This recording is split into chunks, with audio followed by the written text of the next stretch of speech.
नमस्ते. आपलं अरविंद गणेश दामले चॅनलमध्ये स्वागत आहे. मी अरविंद दामले आपल्यासमोर प्रस्तुत करीत आहे माझ्याच काही कविता. हा आहे या कवितांच्या सत्राचा 583वा भाग. आपल्याला या कविता पसंत पडल्या तर अरविंद गणेश दामले या चॅनलला सबस्क्राईब करा, लाईक करा, शेअर करा आणि बेल आयकॉन दाबायला विसरू नका. तर माझी पहिली कविता आहे. मी गेली 3 वर्ष अतिशय कामात आहे. कामाशिवाय माझे कशाकडेच लक्ष नाही आहे. आता जरा स्थिर स्थावर झाल्यावर आज मला धक्काच बसला आहे आणि मी फारच अस्वस्थ झालो आहे. माझी बायको मला सोडून गेली आहे आणि त्या पत्रावरची तारीख 2 वर्षापूर्वीची आहे.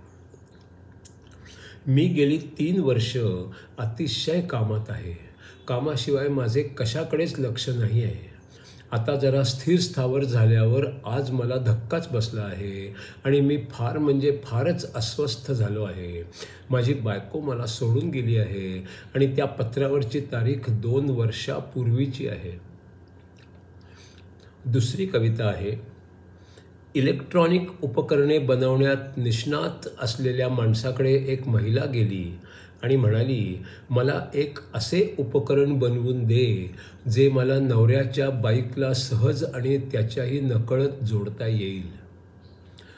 मग बाईक फक्त ऑफिसलाच जाईल, भाजी आणायला जाईल आणि माझे इस्त्रीचे कपडे आणायला जाईल आणि आणखी कुठे जाऊ लागली तर ती बंदच पडेल. इलेक्ट्रॉनिक उपकरणे बनवण्यात निष्णात माणसाकडे एक महिला गेली आणि म्हणाली, मला एक असे उपकरण बनवून दे जे मला नवऱ्याच्या बाईकला सहज आणि नकळत जोडता येईल. मग बाईक फक्त ऑफिसलाच जाईल, भाजी आणायला जाईल आणि माझे इस्त्रीचे कपडे आणायला जाईल आणि आणखी कुठे जाऊ लागली तर ती बंदच पडेल. तिसरी कविता आहे. शंकराचार्य लिखित विवेक चूडामणी या ग्रंथावर आधारित पुढचा 115वा भाग. स्वतःवर स्वतःचा ताबा असणे महत्वाचे असते, पण भावना दाबून टाकणे चुकीचेच असते. स्वतःवर स्वतःचा ताबा असणे महत्वाचे असते, पण भावना दाबून टाकणे चुकीचेच असते. इच्छा नसल्या अलिप्त असले तर काय होते, कोणाचा आपल्यावर दबाव असणे शक्य नसते. इच्छा नसल्या अलिप्त असले तर काय होते, कोणाचा आपल्यावर दबाव असणे शक्य नसते. त्या जोडीला विवेक असणे हे जर असते, त्या व्यक्तीला पूर्ण स्वातंत्र्य सहज मिळून जाते. इच्छा नसल्या अलिप्त असले तर काय होते, कोणाचाही आपल्यावर दबाव असणे शक्य नसते. त्या जोडीला विवेक असणे हे जर असते, त्या व्यक्तीला पूर्ण स्वातंत्र्य सहज मिळून जाते. हे सारे असणे पूर्ण स्वातंत्र्याचे महाद्वार असते, परमानंदासाठी हेच करणे जरूर असते. हे सारे असणे पूर्ण स्वातंत्र्याचे महाद्वार असते, परमानंदासाठी हेच करणे जरूर असते. यासाठी सारे लक्ष आत्म्यावर केंद्रित व्हावे, बाकी सारे मनबुद्धीने दुर्लक्षित करावे. यासाठी सारे लक्ष आत्म्यावर केंद्रित व्हावे, बाकी सारे मनबुद्धीने दुर्लक्षित करावे. पंचेंद्रियांची आकर्षणे विषासारखी असतात, कारण ती मार्गातून आपल्याला दूर करतात. पंचेंद्रियांची आकर्षणे विषासारखी असतात, कारण ती मार्गातून आपल्याला दूर करतात. कुटुंब, जात आणि स्वतःवर अहंकार होतो.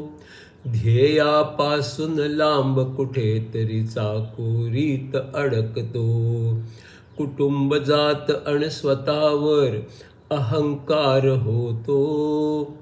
ध्येयापासून लांब कुठेतरी चाकोरीत अडकतो. मन आपले भ्रमामधील गोष्टीत कैद होते. आत्म्याचा विचारही मग येणे अशक्य होते. मन आपले भ्रमामधील गोष्टीत कैद होते. आत्म्याचा विचारही मग येणे अशक्य होते. मनबुद्धीच्या कचाट्यातून जेव्हा आपण सुटतो, तेव्हा आपण खरे म्हणजे ब्रह्मच बनून जातो. मनबुद्धीच्या कचाट्यातून जेव्हा आपण सुटतो, तेव्हा आपण खरे म्हणजे ब्रह्मच बनून जातो. तोच आत्मा, तोच ब्रह्मा, तोच परमात्मा असतो.